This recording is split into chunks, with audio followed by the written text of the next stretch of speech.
You have a brilliant human mind.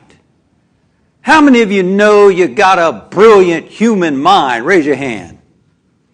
Oh, don't be shy. Don't be modest. You do. You have a brilliant human mind. If you think about it, the animals have been on this planet for millions of years. Like the monkeys have been on the planet for millions of years, and they're doing the same things they did millions of years ago. The fish in the ocean have been here for hundreds of millions of years, and they're doing the same stuff they've been doing for hundreds of millions of years. But human beings went from caves to the moon. Human beings have created stuff that is awe-inspiring. Little computer we can carry in our pocket. The human mind is brilliant. Now, we may not all have minds like Albert Einstein, but we have a human mind which is much more brilliant than the rest of the animal species. Not that they're not brilliant in their own right. They're doing what they're here to do. You have a brilliant human mind. Here's the problem. We have used that human mind in a way it wasn't designed to be used. It wasn't meant to be used, and some would say we've broken the human mind. Doesn't mean it can't be fixed. That's why we're having this series on living untethered. A series on the New York Times best-selling author Michael Singer's latest book. And just a brief little summary for those of you who are just joining us for this. Last week we started out and we said the most important thing that any person could ever know about themselves, and that is, you're in there. How many of you are in there? How many of you know you're in there? Say, I know. I'm in here. You're in there, right? You in there are conscious. You in there are consciousness. And that is the most beautiful, highest, thing is not the right word, thing in the universe is you. Your consciousness. That's in there. We said that is the foundation, and you are always conscious. You know that? You are always conscious. Even when you're sleeping. Even when you're sleeping. How many of you have woke up from a dream? We all have. And we said, wow, what a dream I had last night. How do you know? How do you know you had a dream last night? Because you're in there and you were watching the dream. In fact, you might have even been participating in the dream. How many of you had a dream where you were actually controlling what was going on in the dream? You were talking in the dream, you were doing, it felt like a very real experience. Why? Because it was a real experience. And you're conscious now in your waking life. And it'd be interesting to find out whether you in there continue on at the time of death. Won't it? You get a once-in-a-lifetime opportunity to have that experience. And you'll either be there or you won't. But there's no worry. If you're not, you won't know it. You can't say, oh, I don't like this, I'm not here. No. But we have said, the masters and sages have told us we're eternal beings, image of God. So I imagine that when we close our eyes in that last moment, we'll be there. So point number one, most important point, you're in there. You're a spiritual being. Not somewhere in there like a raisin in a bun, but you are an expression of spirit like the wave is an expression of the ocean. I am spirit. I am spirit. I am consciousness. That's what we said. The problem is our consciousness gets distracted. Our consciousness gets distracted and we lose that sense of us being conscious. Does your consciousness never get distracted? Or is it just me? Last week we talked about the three-ring circus. There's a three-ring circus going on. Of course we get distracted. One is the outside world. The outside world comes in through our senses, and we have pleasant feelings about certain things that come in, and we have uncomfortable feelings about things that come in, and it can activate the other aspects of the three-ring circus, your thoughts and your feelings or emotions. That's the three-ring circus. The outer world, your thoughts, and your feelings and emotions. The more we understand the elements of the three-ring circus, the more we can maintain our experience of consciousness and go deeper into it. How many of you would like to maintain your consciousness and go deeper in it and unblock yourself so you can experience more and more of that good? Every one of us, right? So today we're going to look at first, I'm going to say a little bit about the outer world, but I'm just going to touch on it briefly because I have talked about it more extensively in the past few months. You can go back and watch that, but I just want to touch on it now. And then we're going to talk about the mind. So, because it's related. The world is here through an amazing process, right? This world that we are in is here by a phenomenal process. The Big Bang, 13.8 billion years ago, exploded and became giraffes and roses and human beings and everything that we see on the planet. And the Big Bang is not theory, it is fact. The scientists know that happened. And everything we see around us is a result literally from the stars in the sky. We call our star the sun.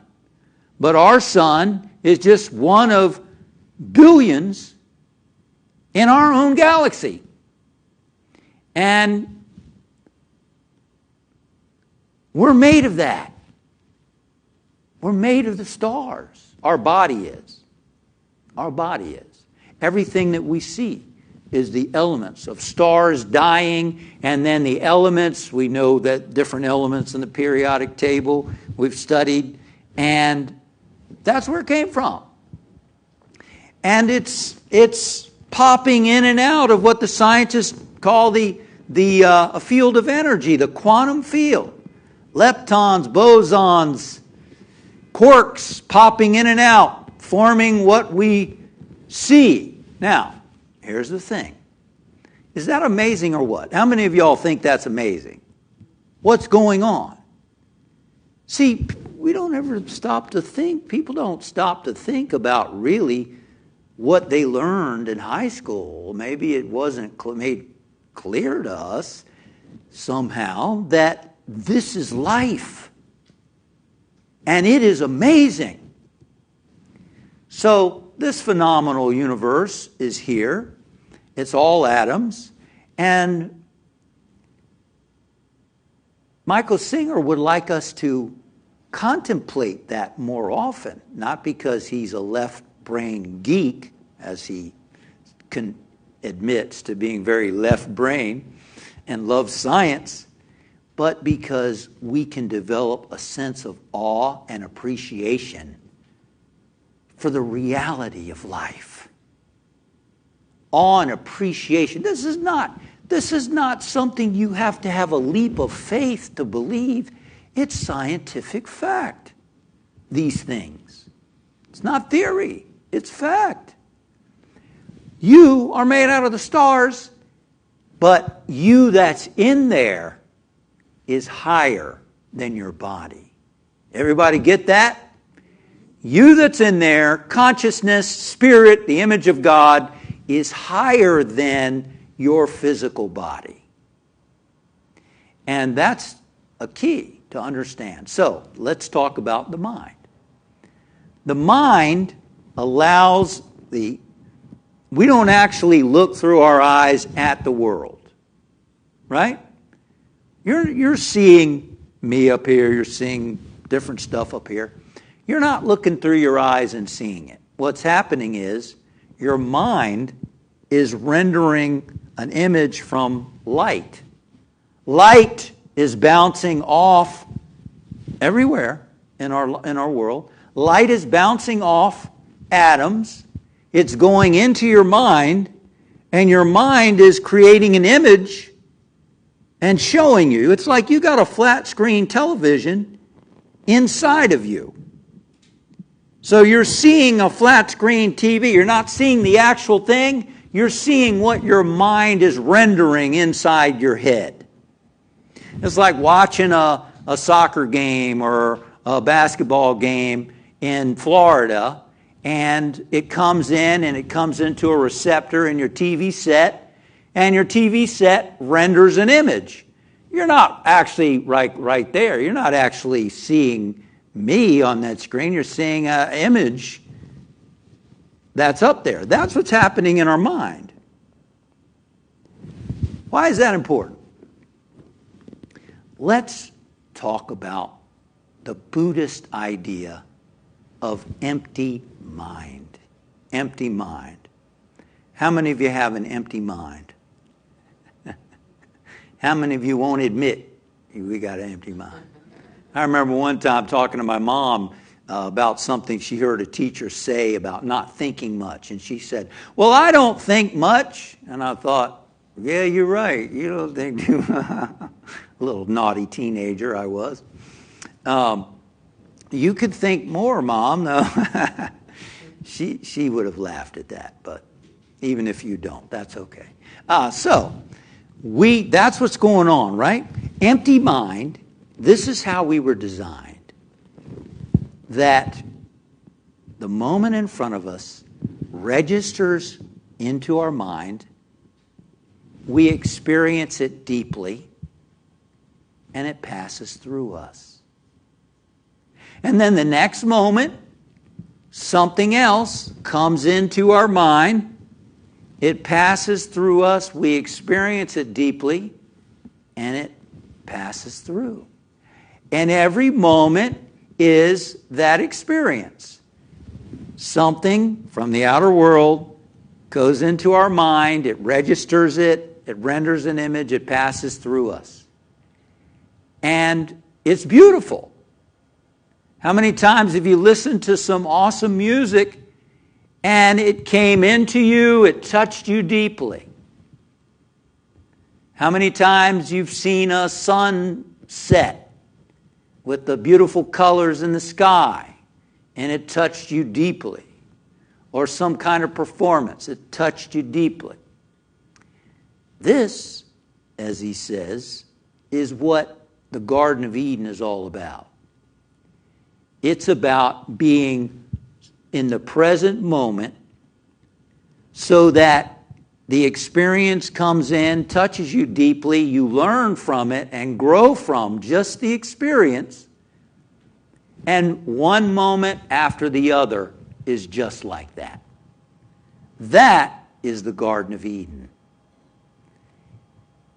Every moment coming in, touching us deeply, and we're enjoying life. I'm reminded of that old Protestant saying about your purpose is here to glorify God and enjoy Him forever. Well, can you think of anything more like that than letting this miraculous creation come into your mind, render in your mind, experience it deeply, which is joy and fulfillment. and pass through, and that's how you live your life. And you expand and you grow every single moment. That's called living in the present moment. That's called being here now. And guess what? There's joy in that.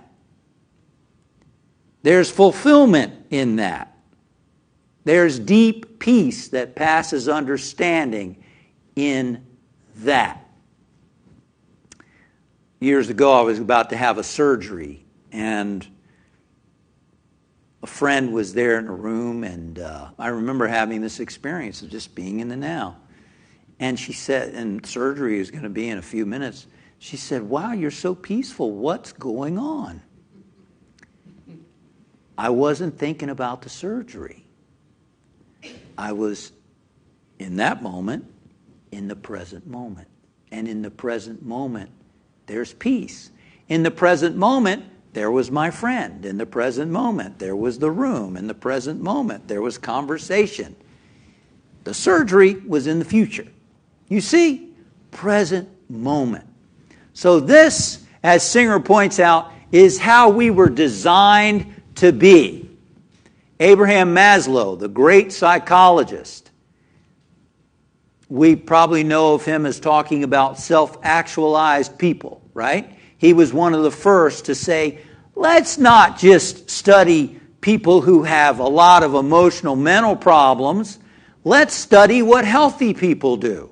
Let's study from high-performing people and learn how to live. All this stuff about happiness and peak performance, this stuff started back with people like Abraham Maslow, who talked about peak experiences. We've all heard about peak experiences. Well, he talked about something else called plateau experiences.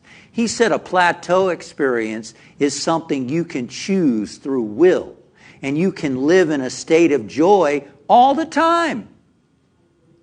Plateau experience, you see? So we're not just talking mystical stuff here. We know it from our personal experience, don't we? Living in the present moment and the joy that can come from that. So now that we've said what the Garden of Eden is all about, how the mind was created to be, now let's talk about what happened. How this brilliant mind that was meant to just take in experiences, learn and grow, and that doesn't mean you don't have memory, it doesn't mean you're not using your mind to create stuff, but how we've used our mind instead is in very non-constructive ways. Shall we talk about that for a moment? To see how did we go from this way that we were supposed to be in the Garden of Eden to get kicked out of the garden, which we did to our own selves, and how do we get back? Well, this series is about how we get back. So what happened to the mind? Let's talk about what happened to the mind. This world is made up of a variety of vibrations, right? All the experiences on this planet are all different vibrations. They're not all beautiful, sweet, and pleasant. There's also things that happen that are uncomfortable.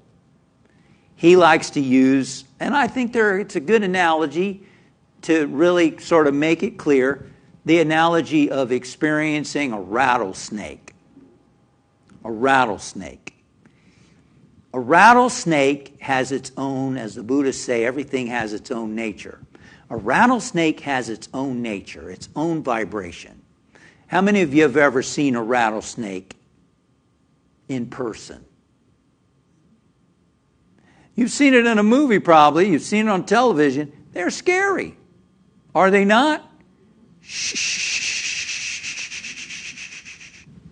Right? It's like, ooh, ooh. And guess what? That's how it's meant to be. Spirit is an interesting spirit. It created everything. Right?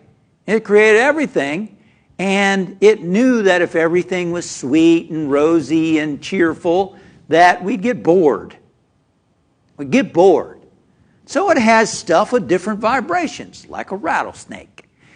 How was it meant to be? A rattlesnake was meant to be, ooh, that's cool, right? You let the vibration of a rattlesnake come into you and, ooh, it's a little uncomfortable, but wow, that's neat, you know? It's an experience. And it's rich. It's different. And it comes in and it touches you in this interesting way that it touches you, and then you're on to your next moment. The next experience. The problem is this.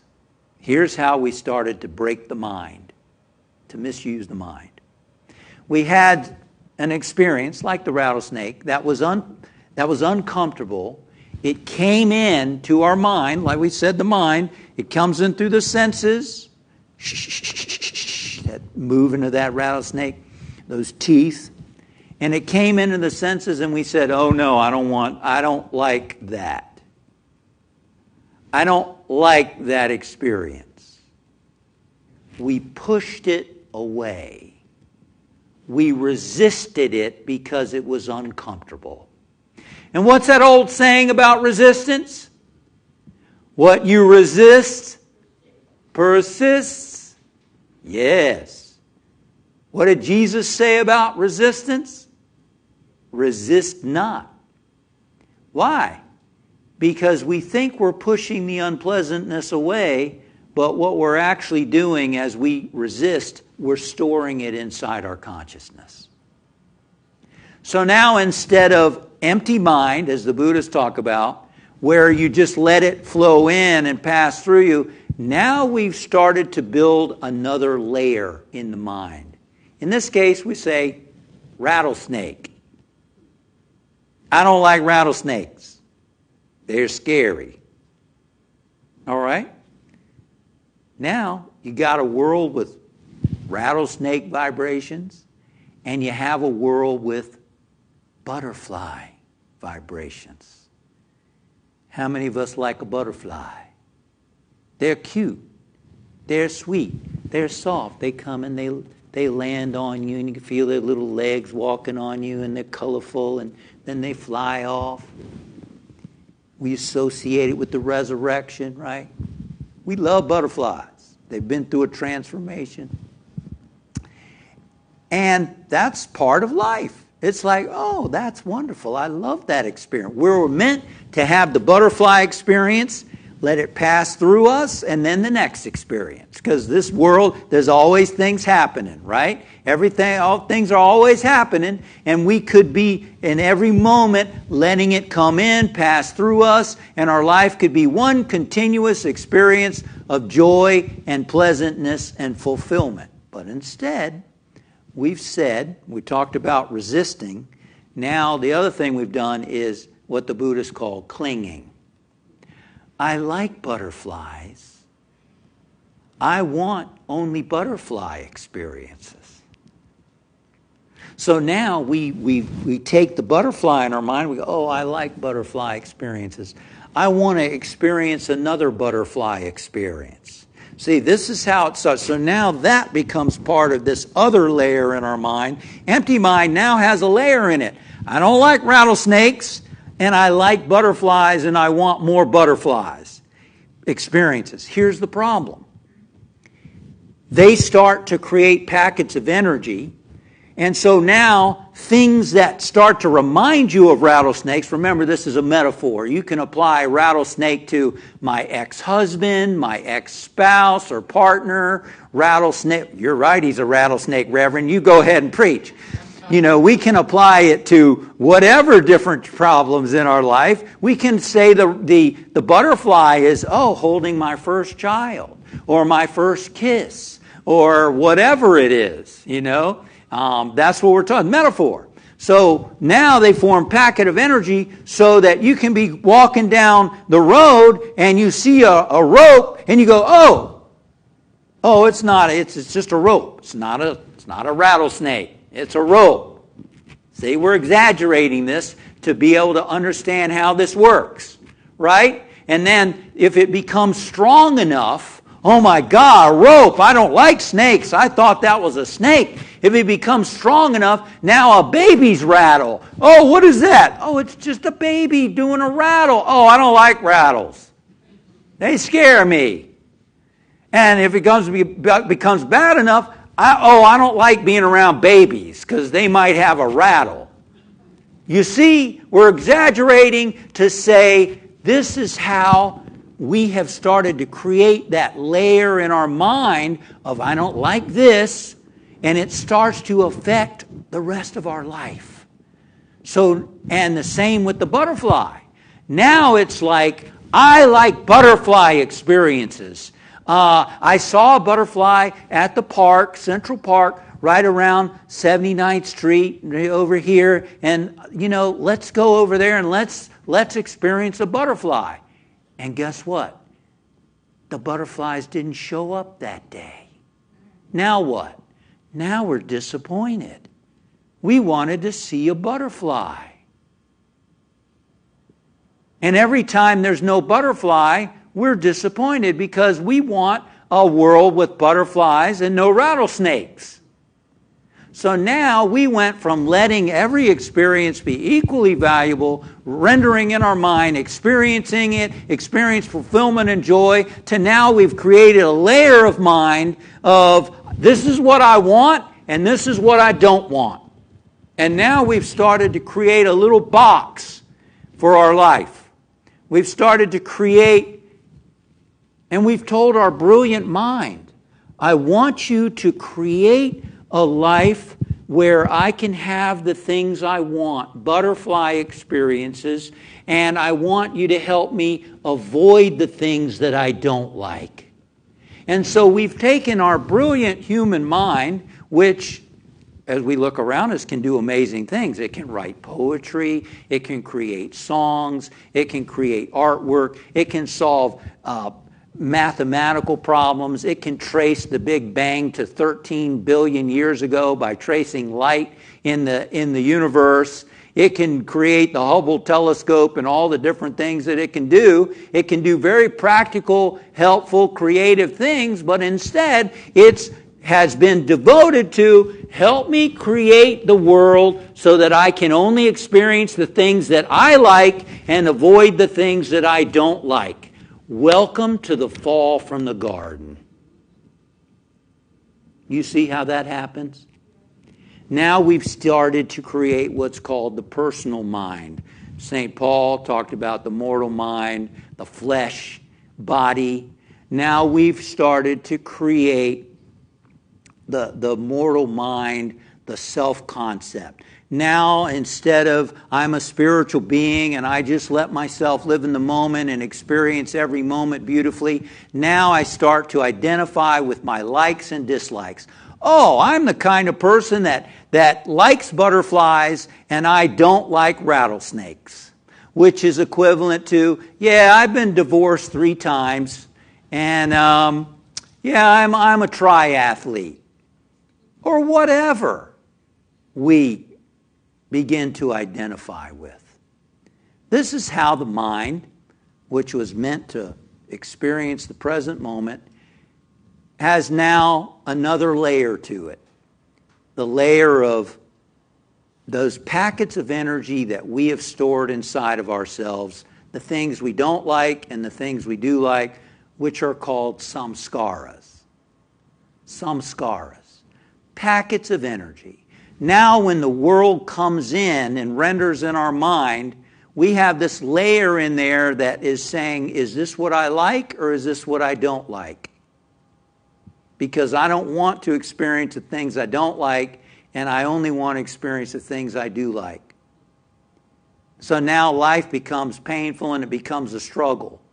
Because now I'm trying to create something in front of me that is only according to my likes and dislikes. And guess what? As Michael Singer points out, the world doesn't work that way.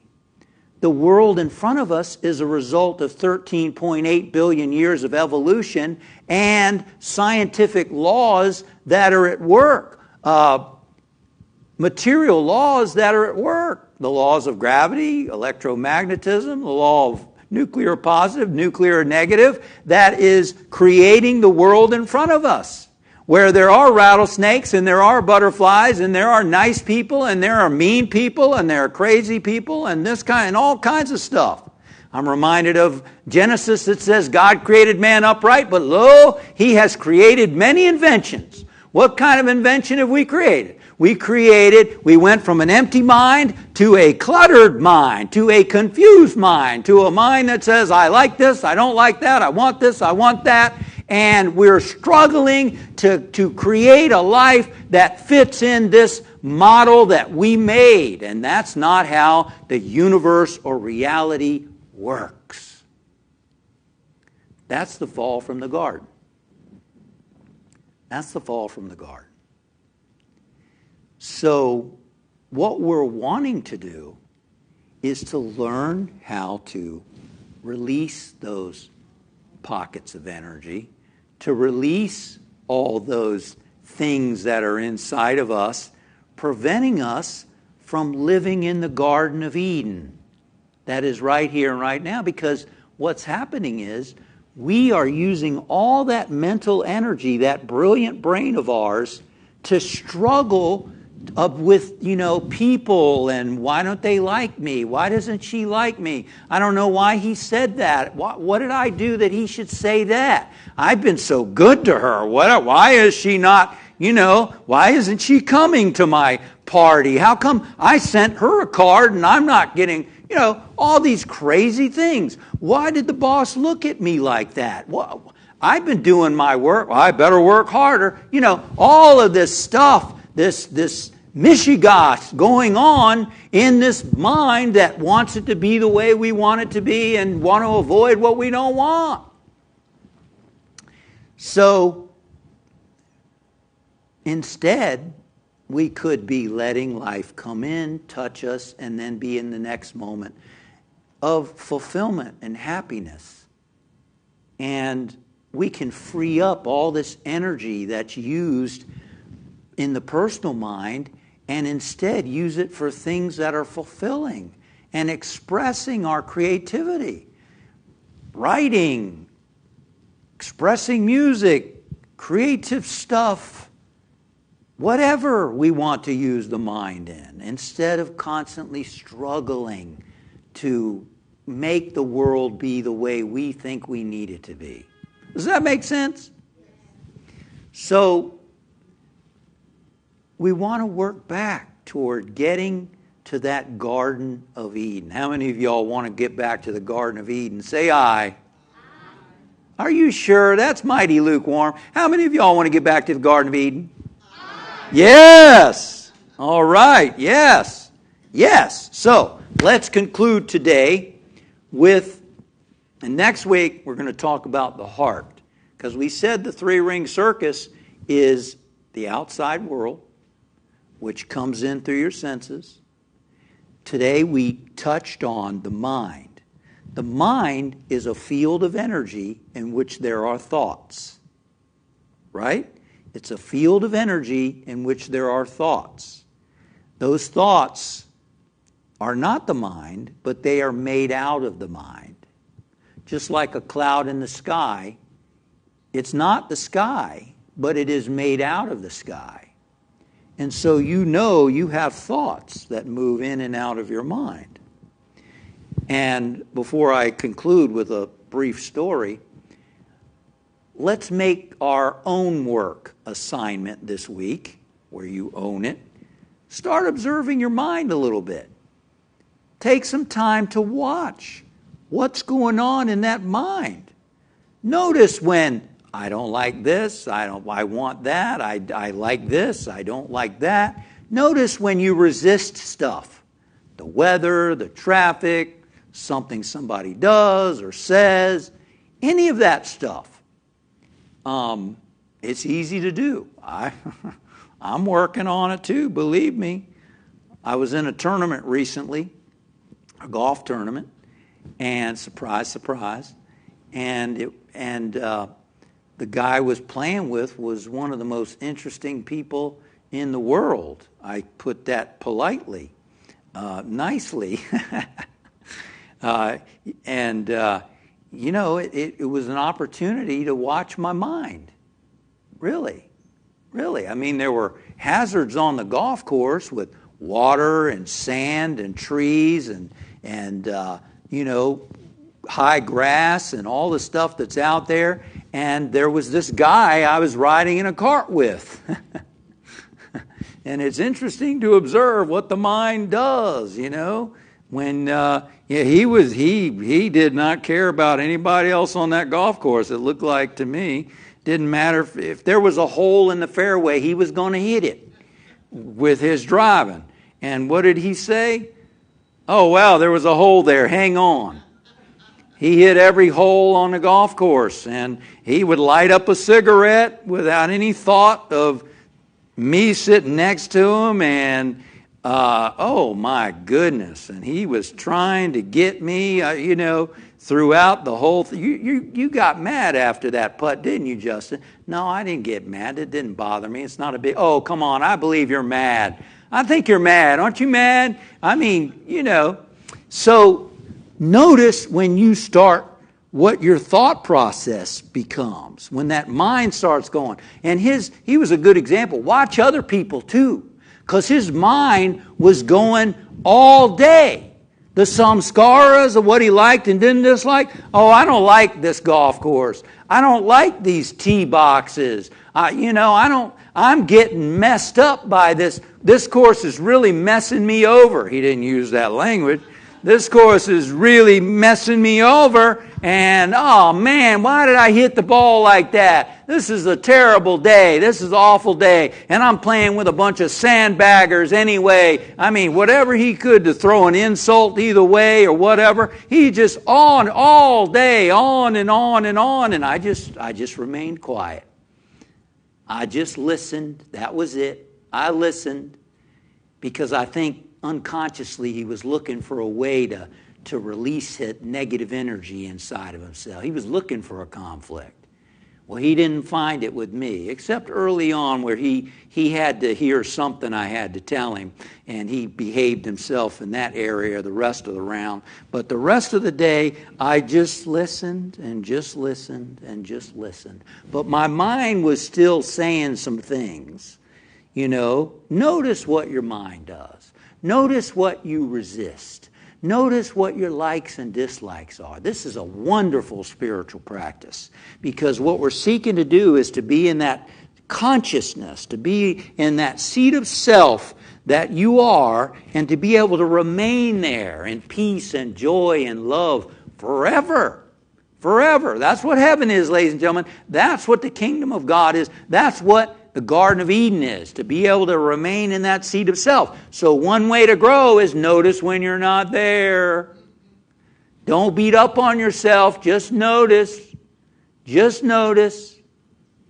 And when it pops up and you hear that voice going and all that, you can say, oh, there you are, sweetheart. I see you. I'm listening. What's happening? Your heart's hurting. That's what's happening. And your voice is going, trying to get rid of it.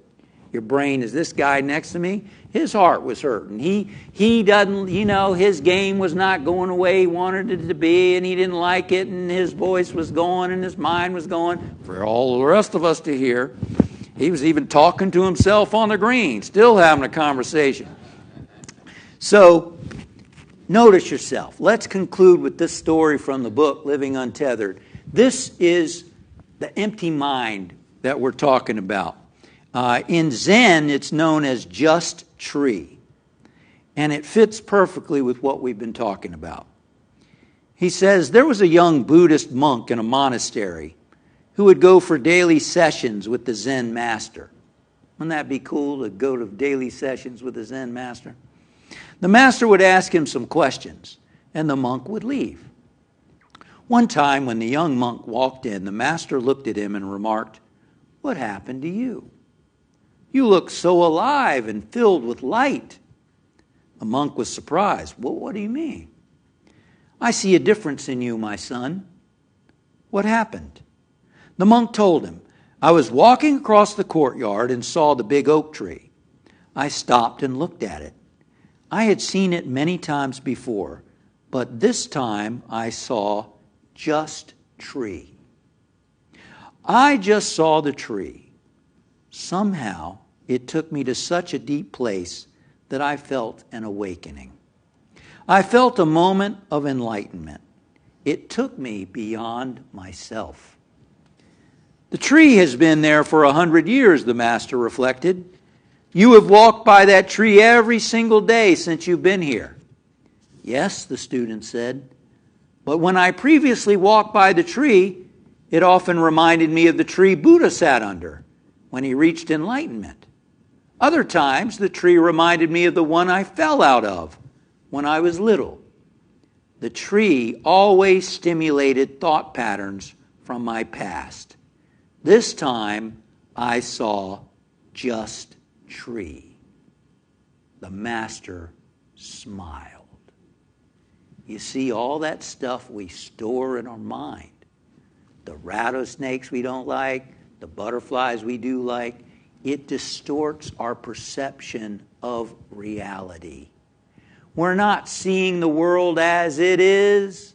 We're seeing the world as we are. We're seeing it from our blockages. As we begin to free up and begin to see it as just tree, to see what's there.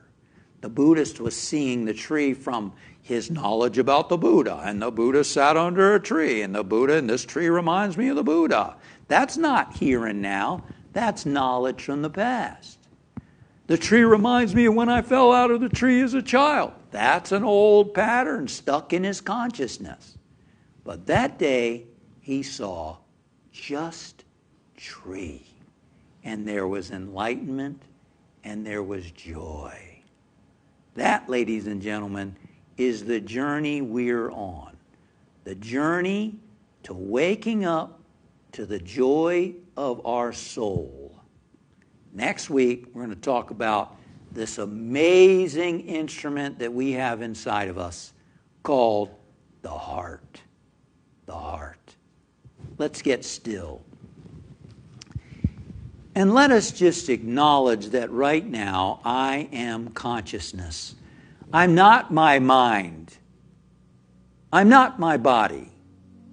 The immortal self, I am. I am consciousness. No matter what my mind does, or what my heart does, or what my body does. Me in here, I'm on a higher vibration level. I'm on a higher vibration than my mind. I am one with what the yogis call Satchidananda, eternal conscious bliss. And I am journeying home to that bliss. It's here right now, and I can choose to be here now, more and more and more. And I can be confident that I was created for that. That joy and that fulfillment is for me too, for everyone. For we are all created in the image of Spirit. We are all destined to return to the garden of wholeness, the garden of joy, the garden of perfect peace and unconditional love. And we are so very, very grateful. And so it is. As the Master said, ye shall know the truth, and the truth shall set you free. Amen.